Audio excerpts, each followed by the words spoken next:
The bigger mistakes, though, are the ones of omission. I did back when I had the $10,000. I put $2,000 of it into a Sinclair service station, which I lost. So my opportunity cost on that's about $6 billion right now. Fairly big mistake. Yeah, it makes me feel good when Berkshire goes down then, because the cost of my Sinclair station goes down too. My 20% opportunity cost. But I will say this: you talk about learning from mistakes. I really believe it's better to learn from other people's mistakes as much as possible. But we don't spend any time looking back at Berkshire. I've got a partner, Charlie Munger. We've been pals for 40 years. We've never had an argument. We disagree on things a lot, but we don't have arguments about it, and we never look back. We just figure there's so much to look forward to that there's just no sense thinking about what we might have. It just doesn't make any difference. I mean, you can only live life forward, and you can learn something perhaps from the mistakes, but the big thing to do is stick with the businesses you understand. And so if there's a generic mistake of getting outside of your circle of competence and buying something because somebody tips you on it or something of the sort in an area you don't know anything about, I mean, you should learn something from that, which is that you stay with what you can figure out yourself. I mean, you really want your decision making to be by looking in the mirror and saying to yourself, I'm buying 100 shares of General Motors at 55 because. And I mean, it's your responsibility if you're buying it, and there's got to be a reason. And if you can't state the reason, you shouldn't buy it. If it's because somebody told you about it at a cocktail party, not good enough. I mean, it's got to be something. It can't be because the volume, the chart looks good on it or anything like that. It's got to be a reason you'd buy the business, and we stick to pretty carefully. That's one of the things Ben Graham taught me. Yeah. But with the current tenuous economic situation in the world, although our economy seems to be still chugging along quite well, where are we going? What's going to happen with interest rates? The question about what's going to happen to interest rates or where we go in the world, I don't think about the macro stuff. I just what you really want to do in investments is figure out what's important and knowable. If it's unimportant or unknowable, you forget about it. What you talk about is important, but in my view, it's not knowable. Understanding Coca-Cola is knowable, or Wrigley, or Eastman Kodak, or anything. I mean, you can understand those businesses. That's knowable. And whether it turns out to be important depends on where your valuation leads you and the current price and all of that. But we have never either bought a business or not bought a business because of any macro feeling of any kind. We don't read things about predictions about interest rates or business or anything like that because it doesn't make any difference.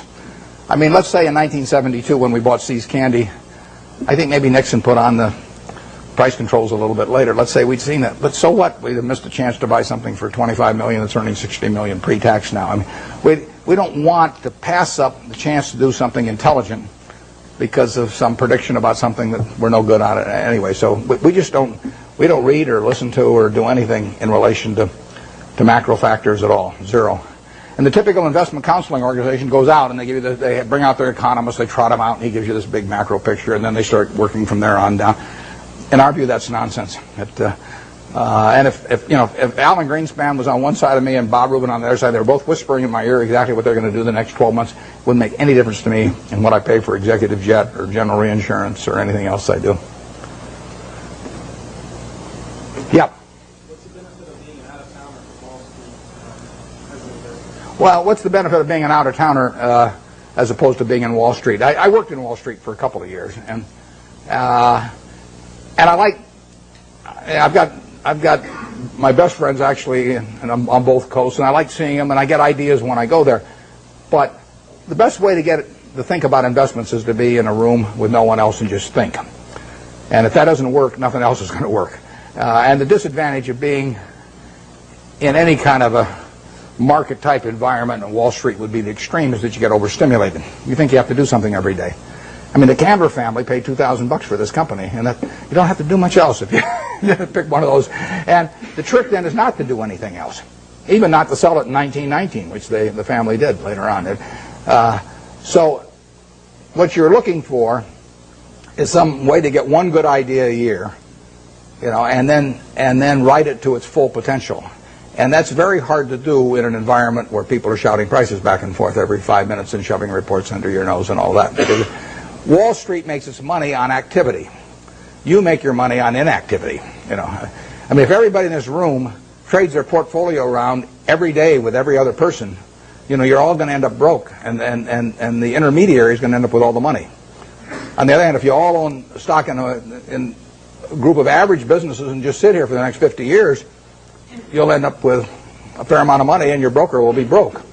So his activity he's like a doctor who gets paid on how often he gets you to change pills. I mean, basically. I mean, if he gives you one pill and it cures you the rest of your life, you know, he's got one sale, one transaction, and that's it. But if he can convince you that changing pills every day is the way to great health, it'll be great for him and the prescriptionists, and you'll be out a lot of money, and you won't be any healthier. You'll be a lot worse off financially. So you want to stay away from any environment that stimulates activity, and Wall Street would have the effect of doing that. I used when I went out to Omaha, I'd go back about once every 6 months, and I'd go back with a whole list of things I wanted to check out one way or another, companies I wanted to see, and I would get my money's worth out of those trips. But then I'd go back to Omaha and think about it. Yeah. How should an investor evaluate owning shares of Berkshire Hathaway or Microsoft when they don't pay dividends for the investment? Yeah, well, the question with Berkshire Hathaway, the question was about evaluating Berkshire when it doesn't pay any dividends, and it won't pay any dividends either. It's a promise I can keep. All you get with Berkshire, you stick it in your safe deposit box, and then every year you go down and fondle it. You know, you take it out and fondle it, then you put it back. And I mean, there's enormous psychic reward in that. You don't underestimate it. But the real question is whether we can keep retaining dollar bills and turning them into more than a dollar at a decent rate. And that's what we try to do. And Charlie Munger and I have our money in it to do that. That's all we'll get paid for doing. We won't take any options. We won't take any salaries to speak of or anything. We'll ride around in the plane.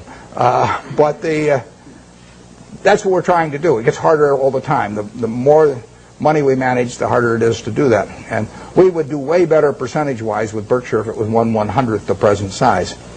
But it is run for its owners. But it isn't run to give them dividends, because so far, every dollar that we've earned and could have paid out, we've turned into more than a dollar. It's worth more than a dollar to keep it.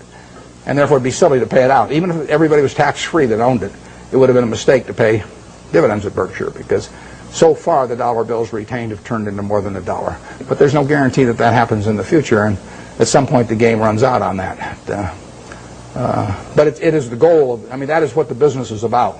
We're not, nothing else about the business do we judge ourselves by. We don't judge it by the size of its home office building or anything of the number of people working around it. We've got 12 people at headquarters. We've got 45,000 employees at Berkshire, and 12 people at headquarters, 3,500 square feet. And we won't change it. So we will judge ourselves by the performance of the company. And that's the only way we'll get paid. But believe me, it's a lot harder than it used to be. Is there anything way in the back? Because I want to make sure I'm not missing people back there that haven't called me. Okay, then we'll go to the... Well, how about way over there on the aisle? Yeah. I missed this. What made me decide to invest what? One of your investments has reached its full potential. As you said earlier that you... I missed the last part of it. Reached its full potential. Well, ideally you buy in businesses where you feel that will never happen in terms of... I mean, I don't buy Coke with the idea that it's going to be out of gas in 10 years, or 15 years. I mean, there could be something happen, but I would think that the chances of that are almost nil. So what we really want to do is buy businesses that we would be happy to own forever. It's the same way I feel about people who buy Berkshire. I want people to buy Berkshire that plan to hold it forever. They may not for one reason or another, but I want them at the time they buy it to think they are buying a business that they're going to own forever.